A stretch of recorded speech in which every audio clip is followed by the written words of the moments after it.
Welcome to new TV Telugu. ఇప్పుడు Telangana top 10 చూద్దాం. Telangana Rajiv Aarogyasri contract outsourcing employees సమస్యలు పరిష్కరించేందుకు కృషి చేస్తానని వైద్య ఆరోగ్య శాఖ మంత్రి దామోదర్ రాజనరసింహన్ అన్నారు. మంత్రిని హైదరాబాద్లోని క్యాంప్ కార్యాలయంలో అసోసియేషన్ సభ్యులు కలిశారు. వారితో మంత్రి మాట్లాడుతూ సీఎం రేవంత్ రెడ్డి దృష్టికి తీసుకువెళ్లి వారికి మంచి జరిగేలా చూస్తానని తెలిపారు.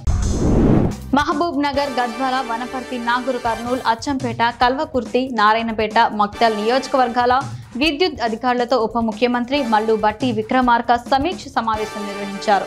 ఈ కార్యక్రమంలో మంత్రి జూపల్లి కృష్ణారావు, ఎమ్మెల్యేలు చిక్కుడు వంశీకృష్ణ, కూచుకూళ్ల రాజేశ్వర్ రెడ్డి, తోడి మేఘారెడ్డి, కసిరెడ్డి నారాయణ రెడ్డి, పర్ణికారెడ్డి, శ్రీహరి, ప్రజాప్రతినిధులు, విద్యుత్ అధికారులు పాల్గొన్నారు. ప్రజావానికి వచ్చే ఫిర్యాదులను సత్వరమే పరిష్కరించాలని వికారాబాద్ జిల్లా కలెక్టర్ పత్రిక్ జైన్ సంబంధిత అధికారులకు ఆదేశించారు.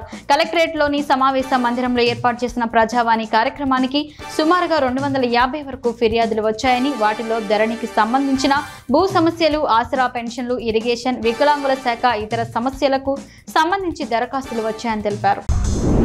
భద్రాచలం శ్రీ సీతారామచంద్ర స్వామి వారి దేవాలయ కార్యనిర్వహణాధికారి రమాదేవి సెలవులపై వెళ్లడంతో జిల్లా అధికారులు ఆలయ ఇన్ఛార్జ్ ఈవోగా శ్రీకాంత్ రావును నియమించారు. ఆలయంలోని ఈవో కార్యాలయంలో శ్రీకాంత్ రావు ఇన్ఛార్జ్ ఈవోగా బాధ్యతలు స్వీకరించారు. ముందుగా పట్టు వస్త్రాలతో భద్రాద్రి రామయ్యను ఇన్ఛార్జ్ ఈవో దర్శించుకుని తీర్థ ప్రసాదాలను స్వీకరించారు.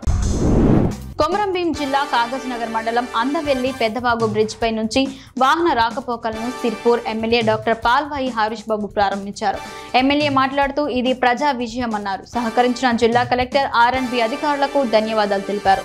ఎమ్మెల్యే ఆటోలో జగన్నాథ్పూర్ వైపు వెళ్లి వాహన రాకపోకలను ప్రారంభించారు. 24 గంటల్లోనే వాహనాల రాకపోకలను పునరుద్ధరించడం ప్రజా విజయమన్నారు. జడ్చర్ల ఎమ్మెల్యే అనిరుద్ రెడ్డి నిలదీసిన ఆర్ఐ వెంకటరెడ్డిపై సస్పెన్షన్ వేటు పడింది. గత కొన్ని నెలల క్రితం ఆర్ఐ చేసిన విరాసత్ విషయంలో ఆర్ఐ వెంకటరెడ్డి చర్యలకు ఉపక్రమించినట్లు అధికారులు తెలిపారు. తహసీల్దార్ వివరాల ప్రకారం బాల్నగర్ మండలం హేమాదిపూర్ గ్రామంలో చనిపోయిన వ్యక్తి పొలాన్ని భార్య పేరిట విరాసత్ చేశాడని తెలిపారు. ఆ వ్యక్తికి 2 భార్యలు ఉండగా పంచనామాలో మృతుడికి ఒకతే భార్య అని చెప్పారు. సంక్షేమ పథకాలను సద్వినియోగం చేసుకోవాలని ఎమ్మెల్యే తలసాని శ్రీనివాస్ యాదవ్ ప్రజలకు పిలుపునిచ్చారు.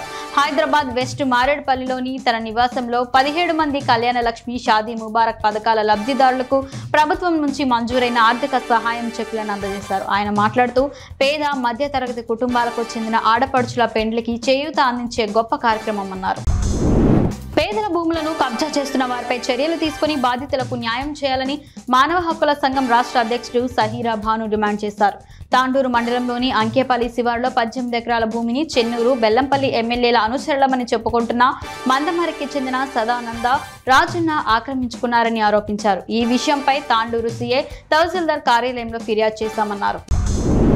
హైదరాబాద్ లో చొప్పదండి ఎమ్మెల్యే మేడిపల్లి సత్యంబార రూపాదేవి ఆత్మహత్య చేసుకుని మృతి చెందిన విషయం తెలిసిందే. ఈ సందర్భంగా రూపాదేవి అస్థికలను నిర్మల్ జిల్లా బాసరలో తన కుమారుడు, కూతురు, కుటుంబ సభ్యులతో కలిసి సత్యం పవిత్ర గోదావరిలో కలిపాడు. ఈ సందర్భంగా సత్యం పూజలు చేస్తూ కన్నీళ్లు పెట్టుకున్నారు. వీడియో చూస్తున్న నాయకులు, ప్రజలు సంతాపం వ్యక్తం చేస్తున్నారు.